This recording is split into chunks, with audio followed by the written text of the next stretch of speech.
Hey guys, it's Elizabeth, Finding Elizabeth, and this is my week 133 post-op vertical sleeve gastrectomy update. Before I say anything else, I have noticed that since I've started filming upstairs in my office on the Kindle, that it's like the light comes in and out. I think Jim Haney mentioned it in a comment that it was like possibly seizure-inducing. If anybody knows why that may be happening, can you tell me? Because the light in here is not changing, but I can see it on the thing. Yeah. Anyway, how are you guys? I have new hair. I finally got my hair colored. It had been like way too long and I'm deciding to grow it out. So we'll see how that goes. But anyway, so I probably won't play with my bangs so much in this video. Okay, so week 133, post-op vertical sleeve gastrectomy update. My highest weight in January of 2014 was 402 pounds. I had VSG on April 14th, 2014. At 360.6 pounds. Last week I was 201.8. And then there was this week. Today I am at 205.4. I got as low as hitting Wonderland again last week. I didn't mention it because because that was my 4th time in Wonderland in the last year. I told my friends I wasn't going to mention it till I got to 195 because once I get to 195, I'm not going back in the 200s, but that 199.8 was a little too close for me. What's interesting, so anyway, that's a 3.8 pound gain this week, a 3.4 pound loss in the last month, and a 1.4 pound gain in the last year. Not happy about this and not totally exactly clear why it happened. This is one of the first weeks where really in my process where I've gained a significant amount of weight that I wasn't perfectly clear on why exactly that had happened, because usually it's all about my behavior. So I switched to keto a few weeks ago. One of the things is that I haven't been stringently strict every day on keto, and because you're trying to get into ketosis and get fat adaptive or whatever, it's really important that you are 100% on track. So that could be it. And the other thing is, since I have been running and really pushing at working out, I have been drinking a lot more water. I've actually probably doubled the amount of water I've been drinking from usually around 64 to like 128 ounces. And Lindsay Fly, in her video this week, mentioned that I don't know if it was her trainer or nutritionist or someone had told her that she should try to stay at around 64 ounces. So I'm going to try that this week and see if that helps, because that was not a pleasant surprise. I was not happy about that. No, and my phone's dinging. Sorry. Really quickly, before I get into all my other gobbledygook, I wanted to let you guys know I didn't look at the schedule before the Naked Truth last night. Sorry, let me turn this off. So I didn't know who was the guest this coming up week, but it's CJ and Shrink, which is very exciting, and Scotty will be my co-host, so that will be fun. Yeah, so join us on Sunday at 5 o'clock Pacific for the Naked Truth, and if you have not subscribed, please do so. The link is in the box below. It's a new channel. If you were subscribed to the old channel and you haven't been seeing the videos pop up, it's because you're not subscribed to the new channel. Anyway, so that would be awesome. So what do I have on my little list of things to say? Talked about that. Okay, my big NSV for the week. And I just think it's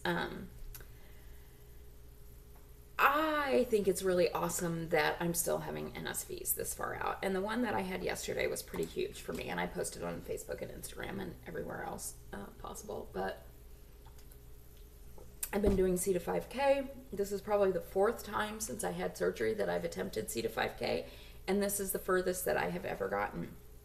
So last night was the dreaded week 5, day 3, where all of a sudden you go from intervals to running 20 minutes straight.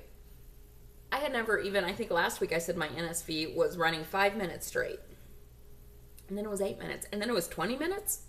What's up with that? But I did it, and it felt absolutely fucking amazing. Amazing. I can't even describe it. There's something about running that gives me a different kind of exhilaration than my other workouts did. And particularly that yesterday, I wasn't having the greatest day yesterday. I've titled this video Emotionally Healthy in quotes because I'll talk about that later. I'm going to do one that's related. I'm going to do this video and just talk about it in general, and then I'll do an update for the dating series. That's how it applies to that more specifically. But wasn't having a great day yesterday. Really just wanted to hang out on the couch, but I didn't. And I have made a commitment to myself to work out for 30 days in a row to make sure that I am back on track in a very real and consistent fashion. And it would have been very easy for me not to keep my commitment to myself yesterday because I wasn't feeling good, but I didn't. And not only did I didn't, I felt really amazing. It like sort of put a nice cherry on the day for me that I was able to do that. So that's a huge NSV for me, running for 20 minutes. Okay, so let's see. Emotionally healthy. So I did a video last week about, it was part of the dating videos, and I don't even remember what I think it was about you're going to experience loss and you should have grace with yourself during that process. And I rewatched the video, and I did sound surprisingly emotionally healthy. Know that that is not actually true. No, I'm just kidding. I showed that comment. Somebody made a comment. I don't remember who it was, but I'll say it in the dating video about how emotionally healthy I seemed. And I like had to snapshot that and show it to my son and say, does this count as proof of anything that somebody on the interwebs thinks I'm emotionally healthy? No. I'm occasionally emotionally healthy, and that light and forgiveness I was feeling that day when I made that video probably changed 27 times over the week, but that's my goal. But I am really growing emotionally, and I wanted to talk about that a little bit. And last year, I don't know if I said it or if Scott Gastric Tiger gave it this name. I associate him with it. But last year, I said that my life was hashtag the year my life does not suck. Last year was a really exciting year. So there are many videos about all the gazillion things I've done that I did that year that were really fun and exciting. And I always do a holiday year-end letter. And I started thinking about it around this time, and that was sort of the theme of my letter last year was, this is the year my life didn't suck and all the great things that happened. And I had started thinking about it in terms of this year and thinking, well, what is this year? Because, you know what, there have been parts of this year that have truly sucked. I'm not lying. It sucked, but there have also been these huge highs and changes and things. And so I had been thinking about, so what is this year going to be? And this year for me, it sort of came full circle. A Facebook time hop memory popped up from 3 years ago last week. And I had taken my son to North Carolina, and it was before I had surgery. It was during the time when I was actually, here comes Dale Cooper. Sorry, I'm holding on to things so that he doesn't throw my computer down. I'm upstairs in a loft, and it's all open, and so my computer was on the ledge, and if he would have touched it, it would have shattered to a million pieces below, and here he comes, and he's gonna, sorry. But anyway, 3 years ago, it was at the time right after I had gone to the weight loss surgery orientation, was not sure I was going to have it, was thinking about it, and I actually think that the day of this picture, I was in North Carolina with my son, I was having dinner with a friend from high school. I think I told her I was going to get surgery, and that was the first time that I actually verbalized it to anyone. And there was a picture from this dinner, and I look at this picture, and it's like, wow. Huge, huge change, huge memories of how hard that trip was for me, how much I wanted to do it for my son, knowing that it was his senior year in high school, or was it his junior? I don't know, whatever. It was, but just that, it was a hard trip. And then Amy had messaged me and said, how long was it after that you met Patty?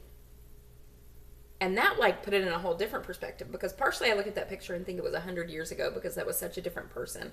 On the other hand, it seems like yesterday, and I started thinking about it, it was like, that was like maybe 2 or 3 months before I met Patty. And that was like, wow, because I feel like meeting Patty, you know, which was my weight loss surgery class, was the beginning of this whole change. So to look at that picture and realize that I was so close to this huge change in my life and I had no idea was interesting. And so, long story short, short story long, what does that have to do with anything? What I realized is this year has really been the year of relationships for me. I started really developing relationships with Patty, and with that time, which happened a few months later, but it was this year that I really think that the true joy and struggle of relationships and the work that is involved with them has been part of my life. So I'm tagging this year the year I learned how to love.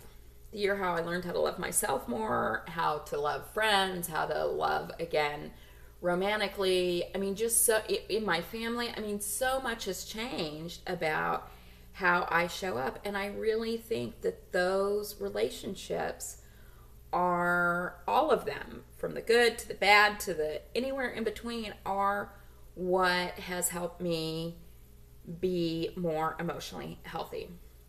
And that started with therapy for me. I mean, I've mentioned multiple times that I don't think without the intense psychoanalysis I did for a year that I would have even gotten to the point where I felt like I deserved to have weight loss surgery.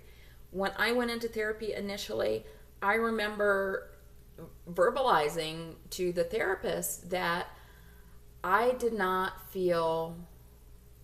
know how people automatically felt that they were a good person, because I didn't feel that. I didn't feel like I was a good person. I didn't feel like I was a good mom or daughter or colleague or friend. I mean, I didn't even have friends or daughter or sister or whatever.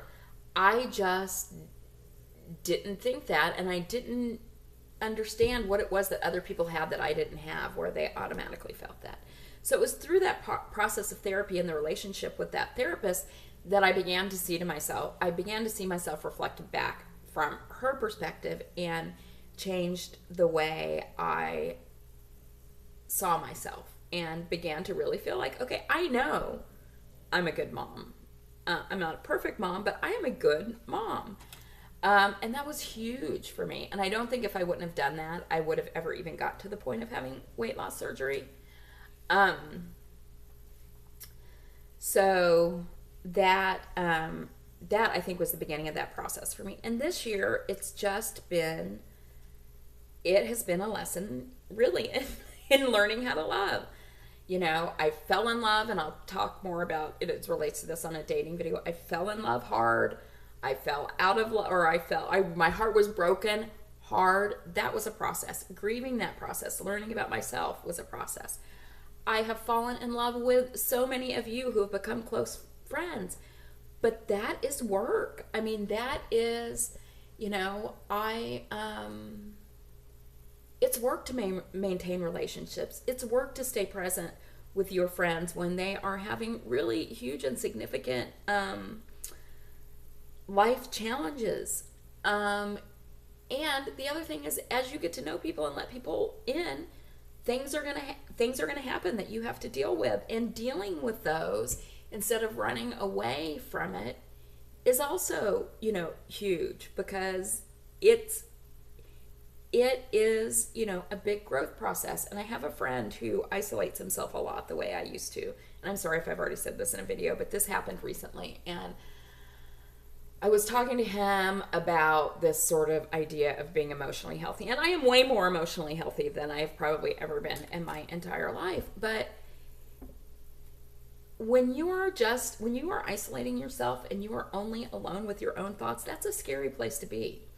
When you aren't getting any challenges to the feedback that you give yourself, which is often a very negative and harsh voice, it is not a good place. And now, because of all these relationships that I've experienced, and really probably in this year, my relationships have deepened and grown. I don't think a year ago there were people that I texted or talked to every day, which there are people that I do that now. I don't think that connection, and I know for a fact, like when I wasn't feeling well, I would hide off and not answer the phone or answer texts, and now I want to reach out to people when I'm feeling that way. But it's through those relationships and getting feedback about yourself from other people that for me helps me be a lot more sane, because I'm getting a perspective on myself that when I'm alone with my own thoughts, it's just not there. So anyway, if I am remotely emotionally healthy, maybe a little bit, it's because of the relationships. Sorry, here comes Dale Cooper again. It's because of the relationships that I have in my life, and so many of those are with you guys. So I just want to say how grateful I am for that. I want to say how grateful I am that you guys stick by me when I am very much a work in progress. And I also want to recognize that for the people I don't know who leave comments on my videos that truly touch my heart and can often just make my day when I'm in a really shitty place. Sorry, hello Dale. And Dale Cooper. Relationships with Dale Cooper are very important too. But anyway, I'm so grateful for that, for your love, your friendship, your acknowledgement, and just like letting me share in your journeys and your lives, and letting me have a cat's butt in my face. And Dale, this is supposed to be a good ending, and now you're totally distracting me. And just letting me learn about myself and grow. And I would have truly never learned how to love the way I have this year without you guys. So thank you, and have a great week, and I will talk to you later. Bye.